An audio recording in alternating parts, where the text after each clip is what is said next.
Halo Ibu Windy dan Pak Agus, apa kabarnya nih? Semoga sehat selalu ya. Kenalkan saya Monalisa Kalalembang, Agency Director GPS United Prudential. Salam kenal ya untuk Ibu Windy dan juga Pak Agus. Kali ini saya akan sharing ke Ibu Windy dan Pak Agus mengenai konsep bagaimana kita bisa memproteksi income dan aset kita dengan baik saat ini maupun pengelolaannya nanti bahkan ketika kita sudah tiada. Saya mulai ya.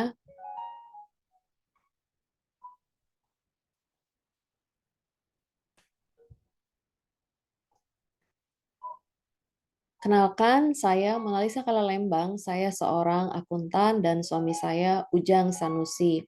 Kami berdua adalah full-time Certified International Estate Management di Prudential. Sebelumnya kami ingin mengucapkan terima kasih kepada Ibu Windy dan juga Pak Agus yang memberi kesempatan dan kepercayaan kepada kami untuk melayani Bapak dan Ibu dalam hal servicing polis asuransi jiwa, terutama Pruwarisan. Saya dan juga Pak Ujang Sanusi, kami berharap Bapak dan Ibu dapat mempertimbangkan paket asuransi jiwa Pruwarisan. Kenapa? Karena Pruwarisan menyediakan dana liquid yang dapat langsung cair ke rekening penerima manfaat atau ahli waris 100% tanpa dikenakan pajak, tanpa dibagi sesuai dengan hukum waris, karena polis asuransi bukan termasuk harta waris. Bebas dari resiko sengketa, tidak dibekukan bank sampai muncul surat penetapan waris. Kita tahu bersama, tabungan deposito akan dibekukan oleh bank sampai dengan ada surat penetapan waris ketika seseorang meninggal. Juga polis Pruwarisan tidak akan dikurangi hutang ke kreditur, serta banyak manfaat lainnya jika terjadi risiko meninggal. Kabar baiknya, untuk miliki aset polis Pruwarisan itu harganya sangat murah dan terjangkau, hanya sebesar 18% sampai 30% dari total nilai aset. Nah, sebelum saya mulai menjelaskan bagaimana Pruwarisan itu, ya saya jelaskan sedikit mengenai konsep untuk segitiga finansial atau polis asuransi. Di dalam kehidupan ini, ketika seseorang dia mulai bekerja, menghasilkan income, berbisnis, tentu saja tujuannya untuk memperoleh income. Untuk apa sih income itu? Income itu digunakan untuk membayar biaya hidup saat ini dan juga ada bagian yang disimpan atau diinvestasikan untuk biaya-biaya yang nanti muncul di kemudian hari bahkan sampai dengan masa tua. Nah, karena itulah seseorang atau sebuah keluarga mereka mulai bekerja atau berbisnis. Nah, ketika mereka berbisnis atau bekerja, mereka mendapatkan penghasilan dan di samping itu otomatis mereka juga menanggung biaya-biaya kehidupan atau life cost. Semakin berumur, semakin tambah umur ya, kehidupan seseorang biasanya juga makin baik gitu, keadaan ekonominya juga makin baik, tetapi di pihak lain life cost-nya juga naik ya. Life cost ini kita ibaratkan kayak bola salju gitu ya, yang ditopang oleh seseorang atau bersama dengan pasangannya ya. Nah, hidup berjalan ya dan kemudian terus menanjak karir ataupun bisnisnya. Tapi yang namanya roda kehidupan kita nggak pernah tahu apa yang terjadi besok ya. Bisa panas, bisa hujan. Bisa saja tiba-tiba seseorang kena yang namanya sakit kronis. Misalnya tiba-tiba dia kena serangan jantung, kena stroke ya, terdiagnosa kanker atau bahkan sampai dengan meninggal. Nah, apa nih impact atau akibatnya terhadap sebuah keluarga jika terjadi resiko? Yang terutama yang akan terimpact ya adalah pasti ekonomi keluarga tersebut ya. Kenapa? Karena misalnya si ayah atau si ibu yang tadinya dia bekerja, mencari nafkah untuk membayar biaya kehidupan, nah sekarang ini kan dia lagi sakit ya, fisiknya dia lagi nggak kuat gitu. Nah, kadang perusahaan banyak yang hanya 1 tahun aja ngasih waktu. Setelah itu orang tersebut dia PHK. Nah, bagaimana dengan biaya-biaya hidup yang sudah terbentuk? Misalnya kan tetap harus makan, tetap harus bayar listrik, tetap harus bayar cicilan dan sebagainya. Si life cost-nya ini bisa menggelinding turun ke bawah, life cost lifestyle-nya orang tersebut jadi turun gitu ya, mencapai titik nol bahkan sampai banyak yang minus, artinya dia sudah punya banyak banget hutang gitu. Nah, ini yang sama sekali kita tidak inginkan. Nah, gimana nih caranya? Ya, di dalam dunia keuangan caranya adalah kita pasang yang namanya segitiga finansial atau polis asuransi. Apa gunanya si polis asuransi ini? Gunanya adalah dia untuk ganjel ya, si life cost-nya ini biar dia nggak makin turun. Artinya ketika terjadi resiko, ada dana yang cair gitu yang jumlahnya besar, sehingga orang tersebut tidak harus menjual harta dia atau sampai dengan berhutang. Atau misalnya kalau dia sakit ya, semua biaya perawatan dia di rumah sakit itu dibayarin oleh Prudential. Jadi dia nggak harus, minjem sana, cairin deposito, ya kan, jual aset dan sebagainya. Jadi sebenarnya fungsinya polis asuransi itu seperti itu dan, kemudian polis asuransi itu sebenarnya tujuannya itu bagus banget ya, karena kita bersama-sama orang lain menanggung resiko. Kita tidak menanggung sendiri gitu, ya. Boleh nggak misalnya saya nggak ikut untuk, join di polis asuransi? Boleh aja, tapi kan berarti kita menjadi perusahaan asuransi untuk diri kita sendiri, ya kita menanggung sendiri resikonya, ya. Jadi kalau ada apa-apa ya nggak ada orang lain bisa bantuin, kita sendiri yang jual harta, cairin deposito. Tapi kalau kita punya polis ya, misalnya terjadi sakit, ya kan, kita cukup tunjukkan aja kartu kesehatan kita. Nah, di kartu kesehatan ini sudah terkumpul dana semua orang di situ, ya. Jadi kayak, sebenarnya mirip-mirip dengan, gotong royong ya. Jadi kalau kita ada resiko, kita bersama-sama menanggung resiko itu, sehingga biaya yang kita keluarkan untuk membayar premi jauh lebih murah dibanding manfaat yang kita dapatkan. Nah, karena disebut segitiga proteksi ya, isinya ini sebenarnya hanya ada 3 ya, 3 lapisan. Yang paling dasar itu kita sebut dengan asuransi kesehatan kartu rawat inap rumah sakit. Nah, biasanya kalau, orang udah punya kartu rawat inap sesuai dengan tagihan, ya dia nggak terlalu khawatir ya. Dia cuma perlu bayar premi aja misalnya tiap bulan. Kalau terjadi resiko sakit ya, Prudential udah siapkan dana sampai dengan 15 miliar setiap tahun gitu. Tentu saja tidak ada orang satupun yang mau sakit ya untuk memperoleh klaim 15 miliar. Tetapi ya seperti saya sebutkan tadi, selalu bahwa polis asuransi ini benar-benar untuk menanggulangi ketika terjadi resiko gitu ya. Benar-benar kan ketika kita sakit kan, eee, sakit itu datang dia nggak lihat ya apa kita lagi punya duit kah, lagi nggak punya duit kah. Nah kalau kita lagi nggak punya duit cash gimana gitu ya kalau kita lagi sakit. Nah kabar baiknya kalau kita punya asuransi kesehatan, nah itu bisa dibayarin langsung ya dari Prudential, cukup tunjukkan kartu. Nah, level keduanya ini adalah, asuransi sakit kritis ya, bedanya apa? Bedanya adalah kalau asuransi kesehatan rawat inap ya, cukup tunjukin kartu, ya dia nggak usah bayar. Jadi Prudential langsung bayar ke rumah sakit tersebut ya. Nah, tapi kalau, asuransi sakit kritis, santunan sakit kritis ya, ini maksudnya kalau dia terdiagnosa sakitnya kronis ya, misalnya dia kayak Indra Bekti kemarin tiba-tiba kena stroke, tiba-tiba kena cancer gitu ya. Nah, dia kan nggak mampu lagi untuk bekerja. Nah, cair tuh santunannya. Apakah 2 miliar, 5 miliar, 10 miliar ya. Untuk apa dana ini? Terserah untuk si nasabah tersebut. Boleh dia pakai untuk tambahan dana berobat kah, boleh dia pakai untuk membayar biaya hidup dia kah, ya misalnya dia untuk makan, listrik, bisa dia pakai untuk bayar hutang kah, misalnya bayar cicilan KPR-nya dia. Karena kita tahu ya kalau seseorang, ambil KPR, ya cicilan KPR, kalau misalnya dia kena sakit ya, misalnya dia kena stroke, emangnya banknya mau tahu gitu? Dia nggak mau tahu ya, selama nggak bayar, ya berarti, si rumah itu siap disita dan dilelang. Nah, ini yang kita nggak ingin ya. Nah, terakhir adalah legacy planning ya. Apa yang sudah kita kumpulkan selama ini, baik, aset ya, baik berupa misalnya rumah, properti lain, ruko, tanah ya, atau deposito, emas, itu kan kita ingin bisa, tersalurkan ya, terdistribusi dengan baik kepada orang-orang yang kita cintai gitu ya.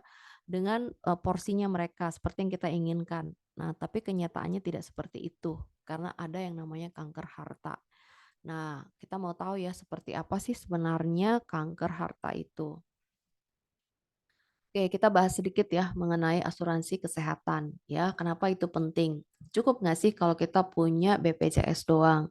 Sebenarnya sih BPJS itu cukup bagus. Cuma masalahnya adalah kalau penyakit-penyakitnya itu cukup berat ya, kronis ya, misalnya seseorang kena gagal ginjal lah atau dia kena stroke ya kan.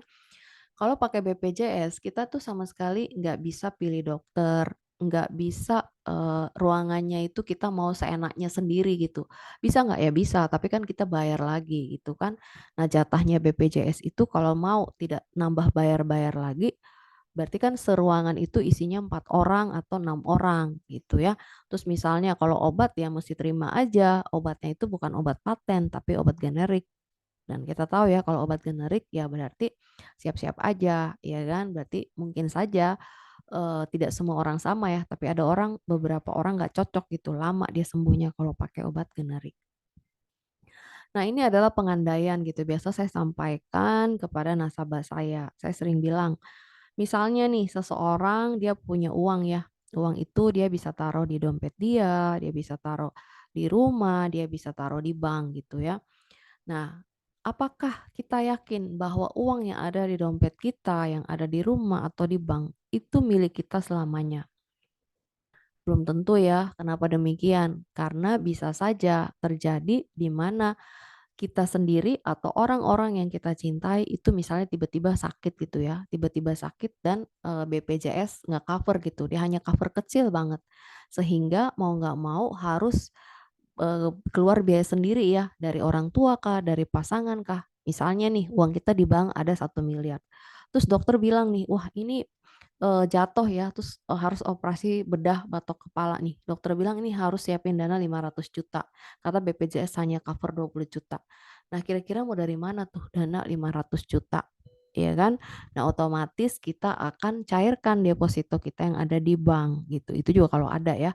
Nah dengan kita cairkan ya dan kemudian kita transfer ke rumah sakit ya, otomatis harta kita udah berpindah.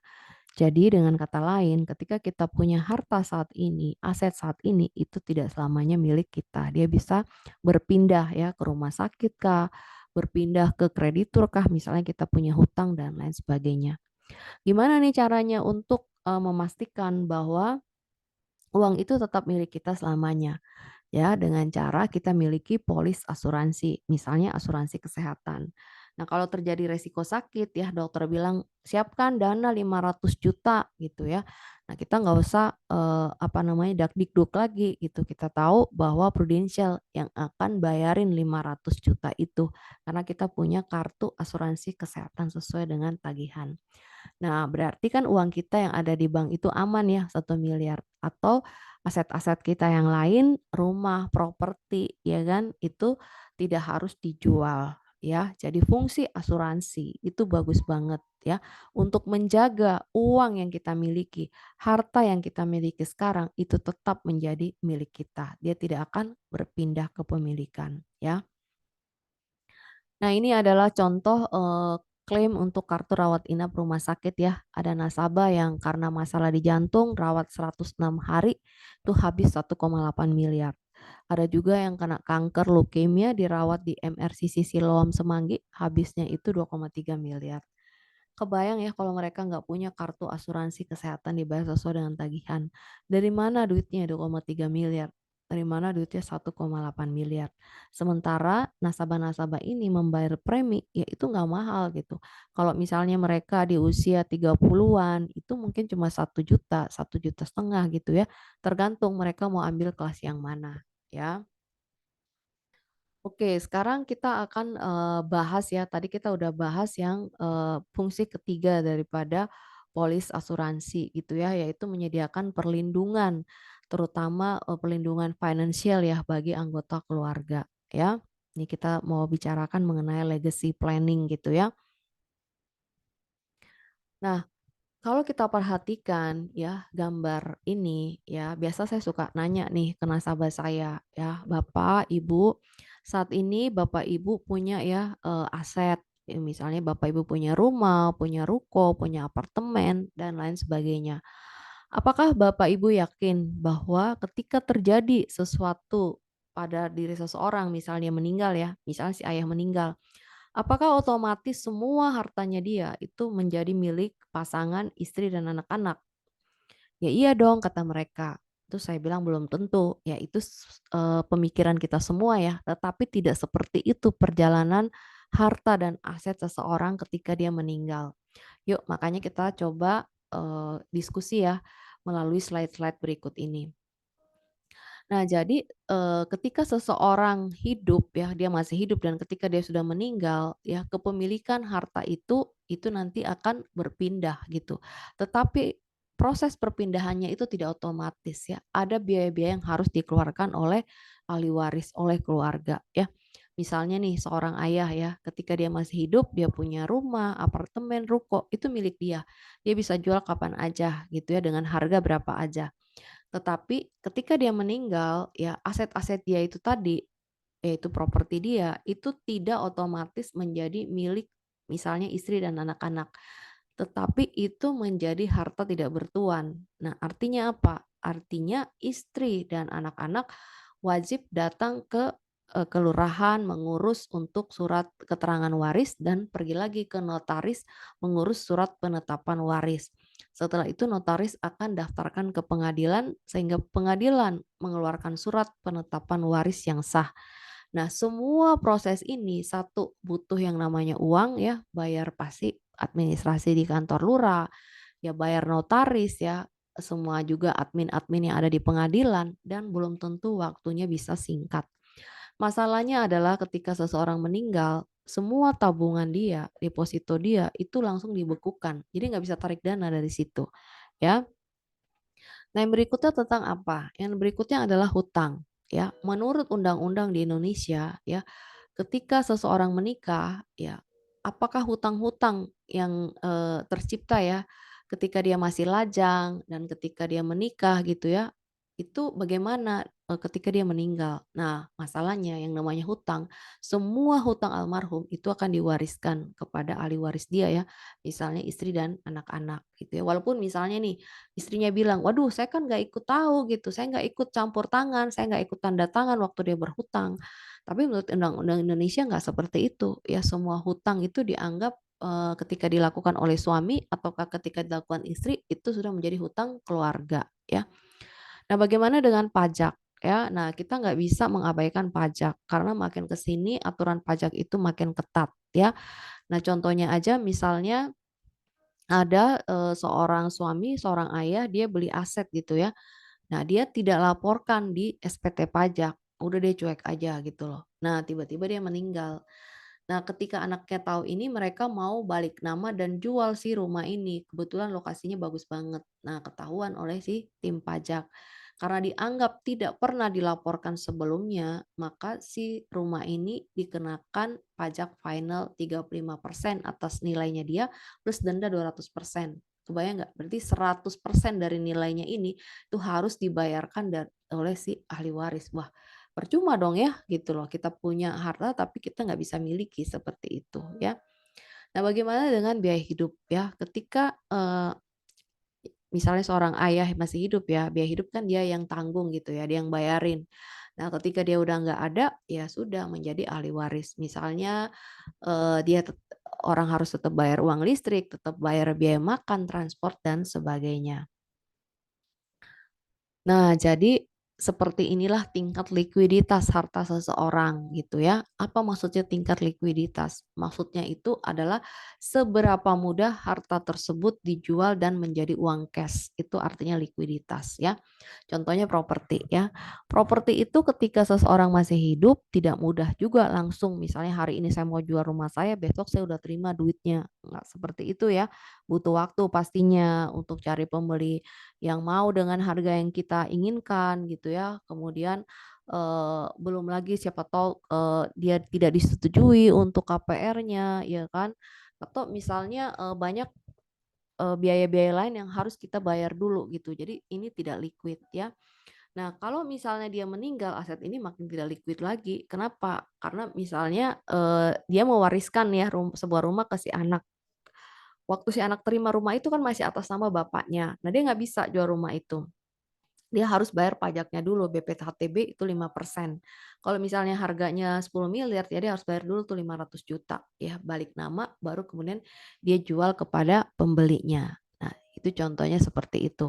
Gimana kalau ada orang bilang ya udah nanti balik nama langsung ke pembeli aja? Ya belum tentu. Siapa tahu si pembeli itu mau bayarnya pakai KPR. Sedangkan pajaknya itu biaya balik nama harus dibayar cash gitu loh ya. Nah, jadi kita sebut bahwa properti itu ketika seseorang hidup tidak liquid, ketika dia meninggal juga tetap tidak liquid. Tidak mudah, maksudnya banyak prosedurnya, butuh waktu untuk menjadi uang cash. Bagaimana kalau misalnya dengan tabungan atau deposito di bank? Nah, ini sama ya, kalau tabungan deposito di bank, seseorang hidup itu pasti liquid ya, mudah dia cairkan. Dia tinggal datang ke banknya, dia cairkan dananya, ya cairkan depositonya. Tetapi kalau dia sudah meninggal tidak semudah itu ya. Ketika ahli waris datang, saya mau cairkan deposito bapak saya. Wah, langsung ditolak oleh bank. Mana surat penetapan waris? Nah, jadi apa yang perlu dilakukan oleh ahli waris? Dia perlu dulu mengurus ya untuk surat penetapan waris itu ke notaris dan juga ke pengadilan nanti oleh notaris dibantu ya. Nah, itu butuh yang pasti namanya biaya. Kalau Mas gimana? Ketika seseorang hidup ya dia kan mudah ya untuk jual beli emas. Ketika meninggal juga keluarganya gitu, anak istrinya mudah ya. Tapi kan seberapa banyak emas yang kita simpan bisa kita simpan di rumah dan juga rawan kan ya untuk dirampok gitu kalau kita nimbun emas di rumah. Gimana kalau seseorang punya hartanya itu banyak dalam bentuk saham ya, saham atau obligasi ya, surat-surat berharga. Nah, ketika dia hidup, nah ini juga tidak mudah ya dia cairkan gitu loh. Kenapa? Kalau misalnya sahamnya dia lagi turun, ya dia nggak bisa gitu ya langsung tarik, dia mesti tunggu dulu kalau nggak dia rugi gitu. Nah, kalaupun dia meninggal gimana nih? Sama, ahli waris kan tetap harus datang ke bank ya. Karena pencairan saham, obligasi itu pasti lewat bank. Jadi ujung-ujungnya juga bank akan minta surat penetapan waris ya. Bagaimana dengan polis asuransi ya? Nah, inilah pentingnya kenapa setiap keluarga ya ketika dia memiliki income ya, dia memiliki aset, wajib banget punya namanya polis asuransi ya. Kenapa? Memang ketika dia hidup polis asuransi ini belum bisa cair ya, dia masih tidur gitu ya, dia masih belum bekerja. Nah, tetapi ketika seseorang meninggal, langsung dia bekerja ya, cair santunannya. Tidak perlu urus surat penetapan waris. Kita langsung masukin aja form claim ya ke Prudential. Apa aja tuh ya? Satu pasti akta kematian, yang kedua mungkin surat dari rumah sakit yang menyatakan dia udah meninggal kalau ada, kalau nggak ada ya surat yang ditandatangani ya, misalnya dia tiba-tiba meninggal di rumah ya, misalnya para saksi gitu, itu cukup ya beserta dengan rekening si ahli waris, langsung ditransfer oleh Prudential tanpa potongan apapun juga gitu ya, dan secara silent, jadi tidak ada orang yang bisa gugat ya, seperti itu, dan juga dia bukan harta waris, jadi kemungkinan digugat itu kecil sekali ya. Nah, kemudian kita mau ngobrolin mengenai kanker harta. Nah, inilah yang mungkin banyak orang tidak tahu bahwa apa maksudnya kanker harta. Kanker harta itu adalah potensi-potensi kerugian ya, potensi-potensi masalah yang tersimpan di harta yang kita miliki yang perlu sebenarnya kita tahu gitu ya.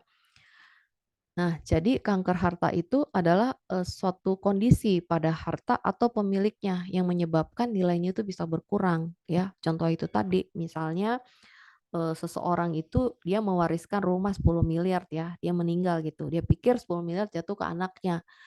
Ya, padahal kan sebenarnya tidak 10 miliar. Kenapa? Ada pajak yang harus dibayar oleh si anaknya ini, harus bayar biaya balik nama dulu, bayar notaris dulu dan lain sebagainya, ya kan? Dan butuh waktu gitu karena harus urus dulu surat penetapan waris dan lain-lain, ya. Nah, apalagi yang lain? Yang lainnya itu adalah ketika seseorang mengalami yang namanya incapacity ya.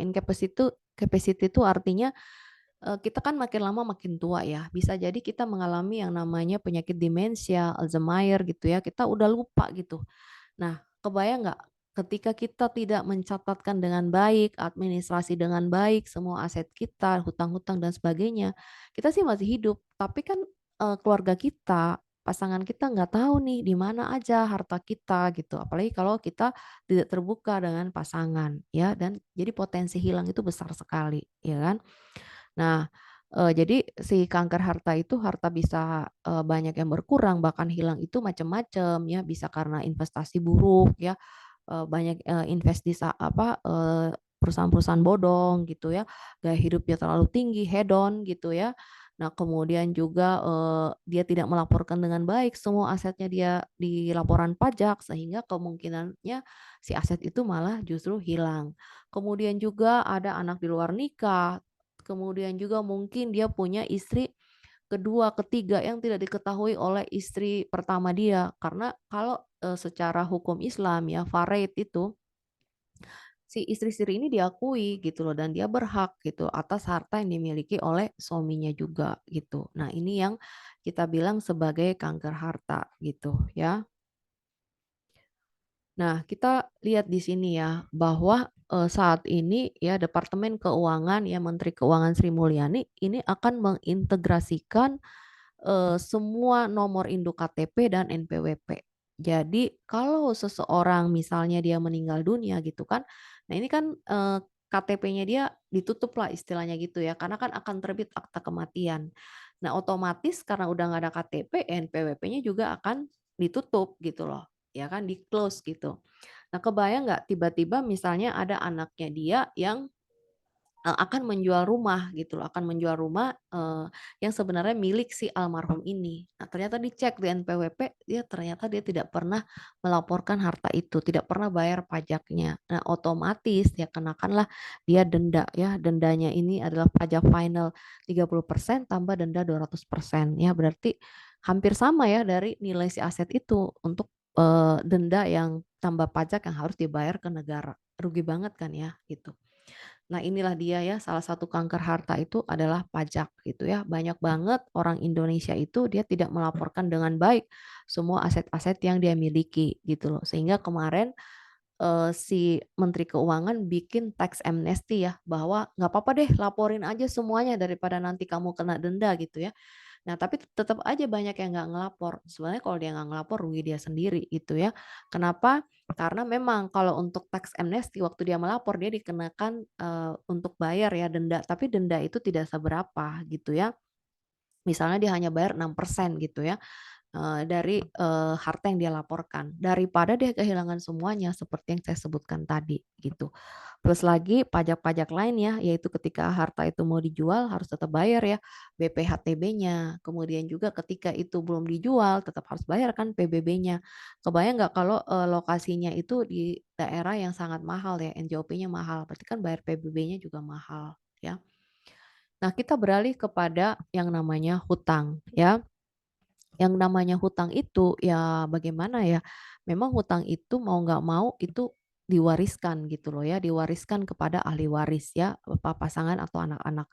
Boleh nggak misalnya pasangan atau anak-anak menolak waris ya? Boleh. Kalau dia melihat, "Waduh ini, pasangan saya, ayah saya, hutangnya dia 10 miliar, sedangkan total asetnya dia hanya 7 miliar, berarti saya mesti nombok 3 miliar. Oh saya nggak mau deh," gitu ya. Jadi dia menolak waris. Artinya dia tidak mau untuk menerima waris. Tetapi karena dia menolak waris, otomatis hutang juga dia nggak bayar, tapi harta yang 7 miliar juga dia tidak berhak lagi. Ya sayang banget ya orang tuanya udah ngumpulin harta selama ini pasangannya, tapi sama sekali tidak bisa dinikmati oleh pasangan ya, oleh istri dan anak-anak seperti itu ya. Nah apalagi nih masalah lainnya ya, masalah lainnya adalah kalau, misalnya nih, sepasang suami istri ya, mereka setuju untuk, mengambil cicilan KPR rumah gitu ya. Nah ini benar-benar harus dicek and recheck waktu KPR rumah itu bagaimana ketentuannya gitu, ya. Karena ada KPR rumah itu Eee, dia dianggap lunas ya ketika yang terakhir meninggal nih, misal suami istri tanda tangan berdua, yang terakhir meninggal baru dianggap lunas. Selama yang terakhir belum meninggal ya, pasangannya mesti terus cicil gitu loh. Nah, ini harus benar-benar check and recheck ya, itu yang pertama. Yang kedua, nah kalau biasanya ada asuransinya, ya yang tadi yang saya sebutkan itu tetap harus dicek ya. Masalahnya adalah kalau misalnya kena yang namanya sakit kritis gitu loh atau sakit kronis. Nah kan nggak mampu lagi cicil KPR-nya ya, karena nggak mampu cicil KPR-nya ya berarti nanti rumahnya akan disita, akan dilelang, sayang banget ya, seperti itu. Atau misalnya ada tuntutan lain ya, misalnya, seseorang untuk kredit usaha ya kan, dia pinjam ke temennya gitu ya, sesama pengusaha. Nah, dia agunkan tuh itu, ternyata dia kasih, "Lu pegang deh sertifikat, sertifikat tanah saya, sertifikat rumah." Nah, tiba-tiba dia meninggal. Nah, padahal sertifikat tanah, sertifikat rumah itu jauh lebih besar daripada hutang dia. Nah, ini bahaya nih kalau kayak begitu, ya, karena ya orang itu udah berhak berarti atas, sertifikat yang, diagunkan itu, ya. Nah, yang berikutnya adalah, banyak orang ya menyimpan asetnya dia itu dalam bentuk tabungan atau deposito. Nah, ini yang perlu kita perhatikan seperti yang saya jelaskan tadi. Ketika dia masih hidup ya, dia masih bisa untuk mengelola tabungan deposito itu. Dia bisa tarik kapan aja, dia bisa tambahkan dana dan seterusnya. Yang menjadi masalah adalah ketika dia meninggal, itu semuanya udah langsung dibekukan ya, ahli waris nggak bisa. Ini pengalaman saya sendiri, saya nggak bisa, ketika ibu saya meninggal, saya nggak bisa datang ke bank ya untuk mencairkan deposito ibu saya, ya. Apa yang dilakukan oleh bank, bank langsung meminta saya mengurus surat penetapan waris.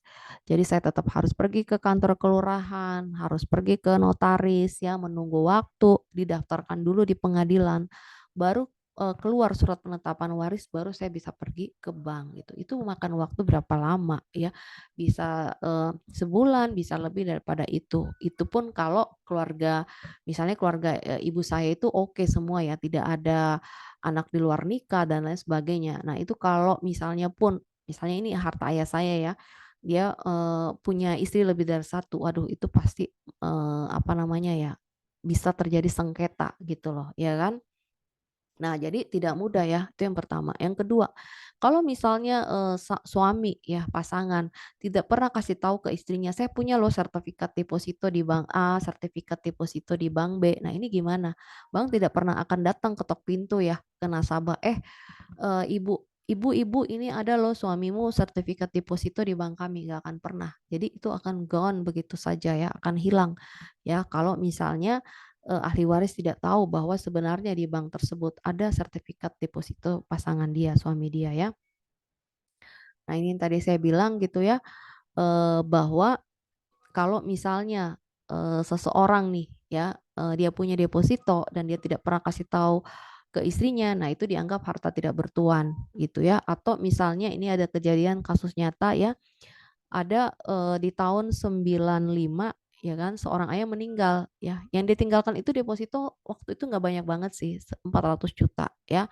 Ya anaknya sesuai dengan prosedur urus surat penetapan waris datang ke bank. Nah ternyata di banknya ditolak. Loh kenapa? Anaknya kaget.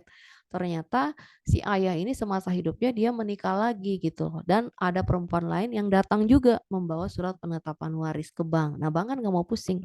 Pokoknya dia suruh selesaikan dulu sengketa ini siapa yang berhak, baru kemudian boleh datang ke dia. Nah waktu untuk mengurus itu sampai dengan 18 tahun. Kebayang nggak? Itu biayanya bayar lawyernya aja udah berapa ya.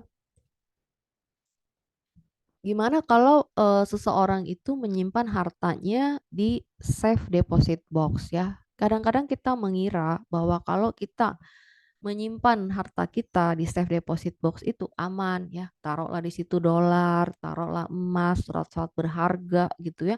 Nah ini sebenarnya kita perlu hati-hati gitu ya, karena kalau kita lihat ya di websitenya laporan hukum ya di Mahkamah Agung gitu ya, ada websitenya khusus, itu banyak banget pelaporan bahwa, eee, harta mereka yang tersimpan di safe deposit box itu banyak banget yang berkurang ya.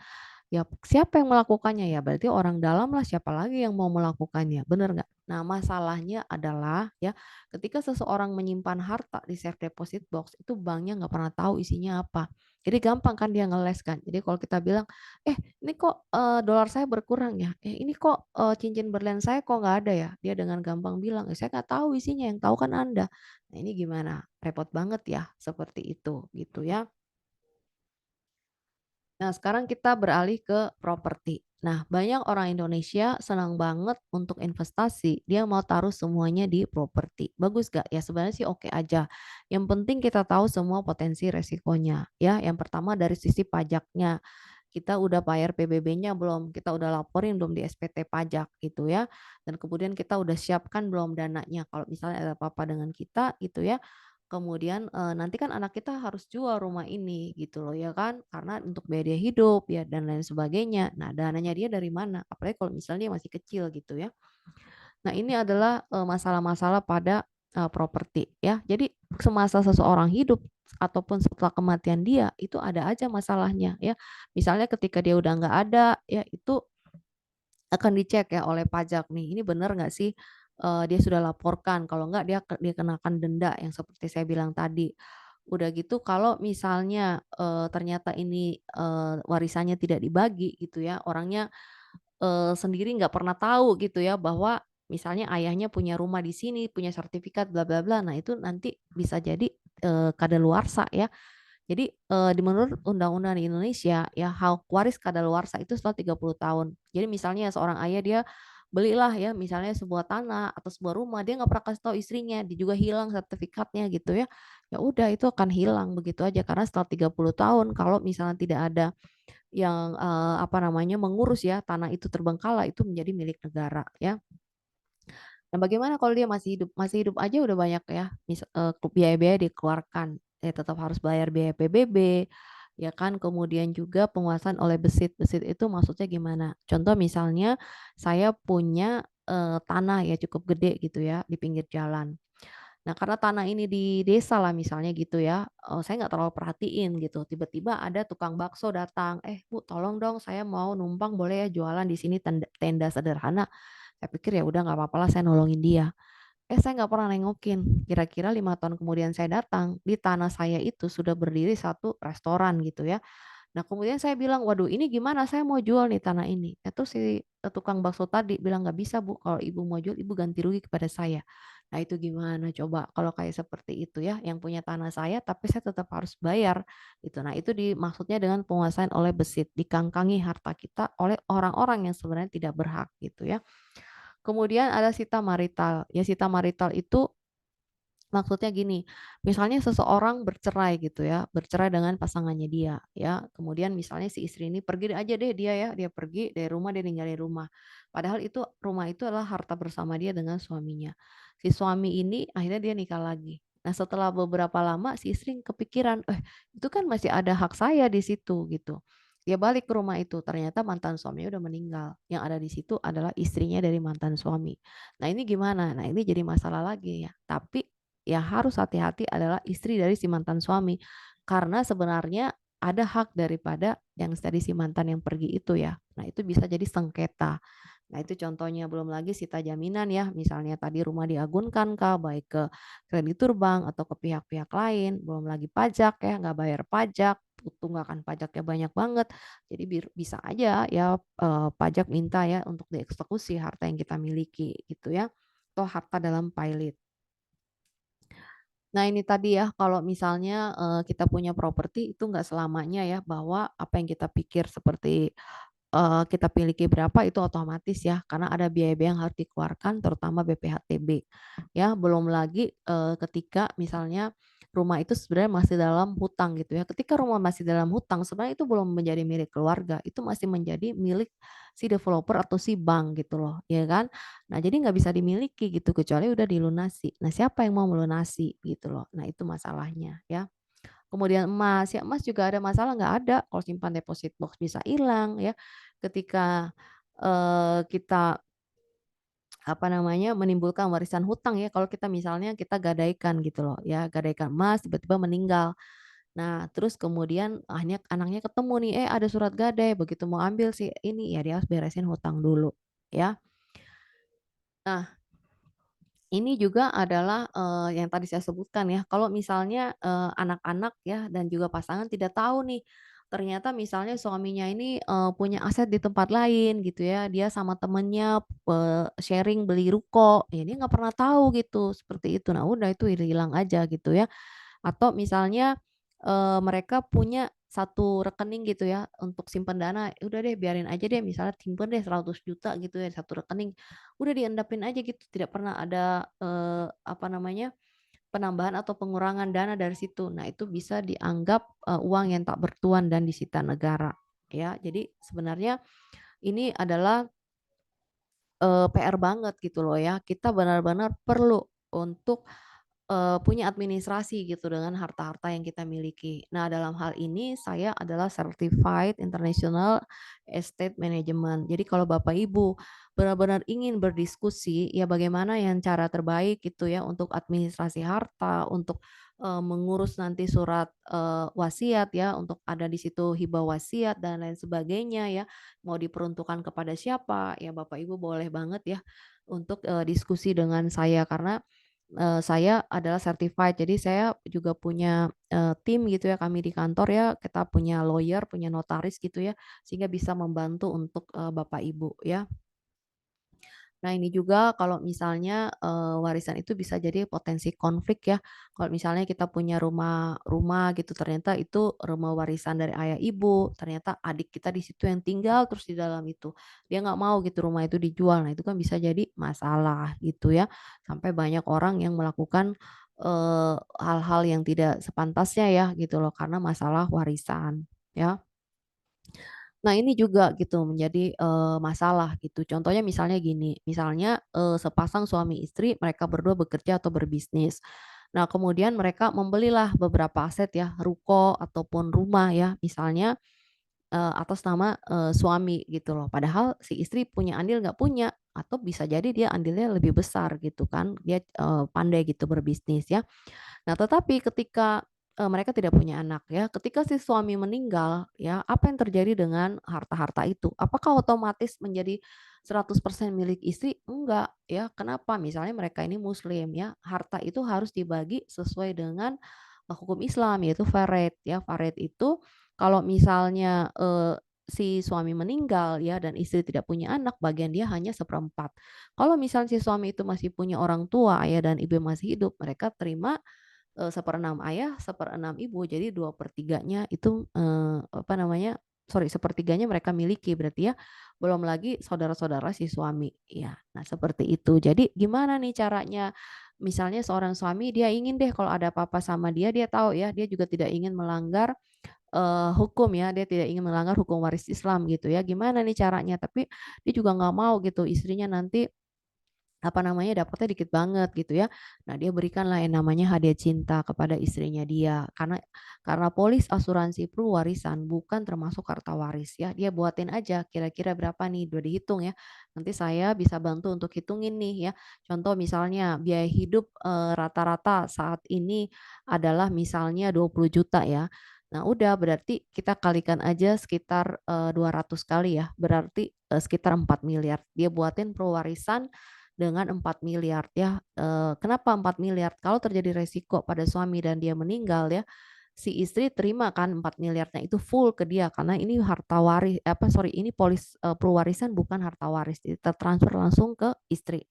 4 miliar ini si istri misalnya dia taruh di deposito aja ya, jadi tiap bulan dia terima 20 juta ya untuk bunganya aja. Jadi seolah-olah suaminya di surga, dia masih tetap terima 20 juta setiap bulan. Nah ini yang banyak dilakukan oleh orang-orang. Atau misalnya nih seorang ayah, dia sayang banget sama putrinya dia tahu kalau, apa, putri itu kan terimanya satu bagian ya, kalau anak laki kan 2 bagian. Nah gimana nih dia, mau ngasih gitu ya, apalagi kalau dia tahu misalnya putrinya ini punya, penyakit ya, misalnya dia punya, apa namanya, mentalnya dia Down syndrome lah contohnya begitu ya.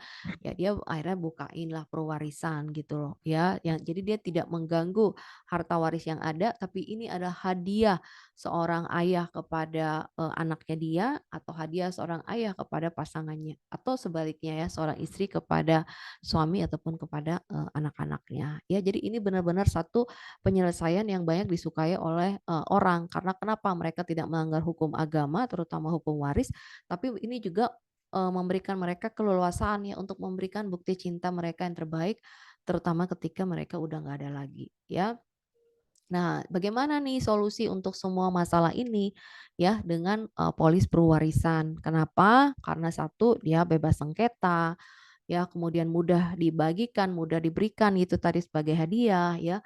Kemudian juga, tidak dikenakan pajak tadi ya, langsung cair ditransfer ke rekening orang yang, kita sayangi ya, misalnya pasangan ataupun anak ya. Jadi pewarisan ini ya, dia produknya ini cuma bayar 10 kali aja dalam 10 tahun gitu ya, kalau bayar tahunan ya.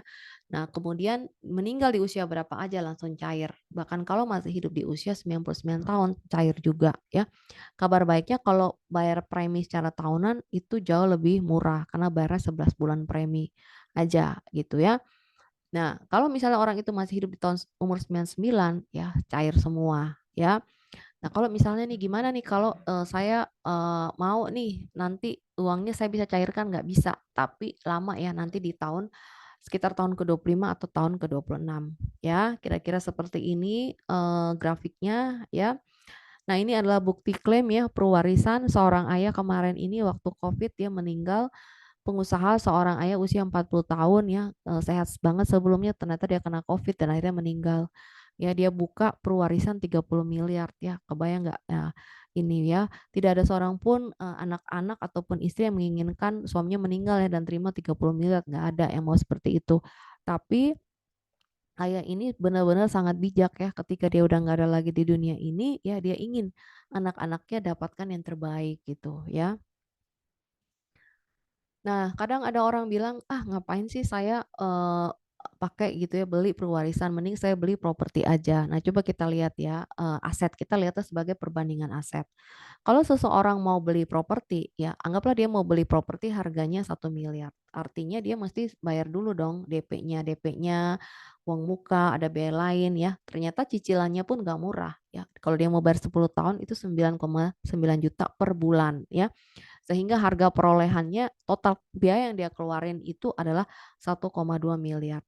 Nah, ketika rumah udah dia miliki, ya seandainya dia mau jual lagi, dia tetap bayar lagi kan. Apa? Ada biaya-biaya yaitu BPHTB, ya dia harus tetap bayar ya. Kemudian ada, potensi nggak bahwa harganya naik berkali-kali lipat? Ya ada, tapi belum tentu juga, bisa jadi jauh lebih murah ya, karena misalnya daerah itu tidak berkembang ya. Kemudian karena ini adalah harta waris, jadi dia potensi konflik waris ya, kemudian kalau mau dijual butuh surat penetapan waris dulu dan sebagainya, dan bisa dikurangi sebagai, pembayar hutang kreditur ya. Coba kita bandingkan kalau, pewarisan ya. Untuk 1 miliar ya tidak perlu uang muka, langsung bayar aja. Misalnya mau bayar bulanan ya, selama 10 tahun itu cuma 2,1 juta ya. Nah, berarti total harga atau total biaya yang kita keluarkan itu selama 10 tahun 258 juta. Nah, kabar baiknya ya, baru 1 bulan bayar ternyata tiba-tiba meninggal, ya langsung cair tuh 1 miliarnya. Sedangkan kalau misalnya nih si rumah itu ya, si rumah itu tergantung nih kalau misalnya tiba-tiba meninggal ya bagaimana isi kontraknya, apakah waktu itu dia tanda tangan bersama pasangannya, jangan sampai apa namanya, siapa yang paling lama meninggal baru dianggap lunas. Nah itu kan repot banget kalau kayak gitu ya. Nah, saat ini di Prudential kita memang lagi ada campaign ya, kita ada promo gede-gedean untuk pewarisan ya. Kalau bayarnya tahunan ada diskon premi 1 bulan, plus kalau misalnya preminya itu ya, kalau bayar tahunan di atas 50 juta dikasih cashback 2 bulan premi, lumayan banget kan ya. Nah, hanya di bulan ini gitu ya, makanya saya, encourage gitu, suggest, untuk Ibu Windy dan juga Pak Agus untuk yuk kita coba aja dulu masukin proposalnya gitu ya. Nah, saya udah buatin hitungannya, cara bacanya ini seperti ini kira-kira. Ini misalnya untuk Pak Agus ya, boleh bayar tahunan, boleh bayar bulanan. Saya sih suggest bayar tahunan aja biar nggak pusing gitu ya dan jauh lebih murah. Ini contoh aja ya, tapi kalau mau bayar bulanan it's okay ya. Contoh kita ambil yang mau, sekitar 2 miliar gitu ya, santunannya ya. Kalau mau 2 miliar masa bayar 10 tahun berarti untuk premi per tahun itu 85,4 juta. Berapa sih total semua yang kita keluarkan dana, berarti kan 85,4 dikali 10 ya, kita anggap aja 854 juta ya. Nah, apa aja yang didapatkan oleh ahli waris kita? Yang pasti cair santunan 2 miliar. Terus saat ini lagi ada ekstra bonus ya, ekstra bonus uang pertanggungan 5%, 5% kali 2 miliar kan 100 juta. Plus lagi ada bonus namanya warisan booster. Nah, warisan booster ini ya itu ada tabelnya semuanya di polis dan nanti dilihat di usia berapa dia meninggal. Ya makin lama dia usia meninggal makin gede warisan booster ini. Ya kita anggaplah misalnya meninggal di usia 75 ya dengan warisan booster sedang itu di tabel 631 juta. Berarti otomatis si ahli waris bukan terima 2 miliar tapi akan terima 2,7 miliar. Padahal dia cuma keluarkan dana 854 juta kalau dia selesaikan bayar. Tapi ternyata kalau dia misalnya baru bayar sekali ya, baru bayar 85 juta itu ternyata tiba-tiba dia meninggal gitu ya. Nah, berapa yang diterima? Ya diterima adalah 2 miliar ditambah 100 juta ditambah warisan boosternya tergantung nih di usia berapa waktu dia meninggal itu gitu ya. Nah, ini kan contoh saya yang dia meninggalnya di usia 75 gitu ya. Nah, itu berarti kalau kita lihat hitung-hitungannya ya dengan dia keluarkan total dana 854 juta ya ahli waris terima 2,7 berarti kan dia cuma bayar 31% dari apa yang nanti akan diperoleh oleh ahli waris ya.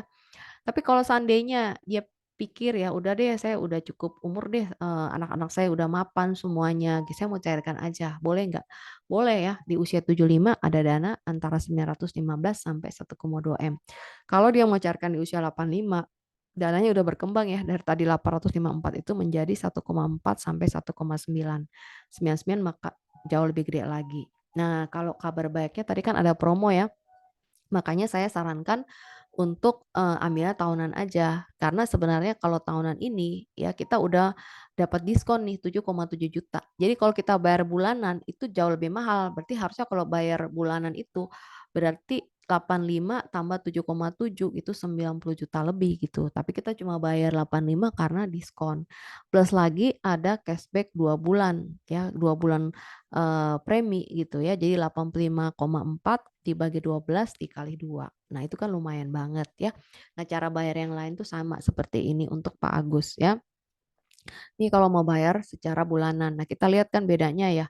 Kalau misalnya yang 2 miliar ya, 2 miliar ini kalau bayar bulanan itu 931 juta total bayar ya. Bayar premi per bulan 7,7. Kalau ini cuma 854 juta. Ya, lumayan ya gitu. Nah ini, seperti ini tabelnya. Nah ini untuk yang, Mbak Windy gitu ya. Kalau Mbak Windy mau, saya juga mau deh gitu ya, mau ambil yang, tengah-tengah deh 1,2 miliar gitu ya. Berarti premi per bulannya itu sorry premi per tahunnya itu 26,3 ya, bayar 10 kali aja. Berarti total bayar 263 untuk yang akan cair ke ahli waris nanti 1,5 M ya. Bisa nggak cairkan nanti? Bisa, ya itu sesuai dengan tabel dan Mbak Winnie akan, terima ya nanti ada cashback 1 bulan premi ya. Kalau misalnya, aduh, saya bayar bulanan aja deh boleh nggak? Boleh gitu ya, bayar bulanan tapi kita semuanya ini bayarnya untuk, polis pewarisan ini secara auto debit ya. Jadi auto debit rekening bank atau auto debit kartu kredit baik untuk, Pak Agus maupun juga untuk, Mbak Windy ya. Nah seperti itu biar nggak lupa dan, bisa dapat nih promonya ya kalau kita, bayarnya apa namanya, nggak pakai auto debit, rekening bank atau kartu kredit ya, ini promonya nggak berlaku gitu ya. Oke, demikian dari, saya ya, setelah ini boleh nanti, saya diskusi kembali dengan Mbak Windy dan juga dengan Pak Agus kira-kira seperti apa. Kalau misalnya dirasa apa yang saya sampaikan preminya ini cukup, besar gitu ya dan mau diturunin atau justru kekecilan nih saya, oh masa segini gitu saya maunya 10 miliar, boleh nggak? Boleh ya kita akan diskusi kembali baik melalui video call ataupun melalui Zoom. Ya demikian dari saya, salam.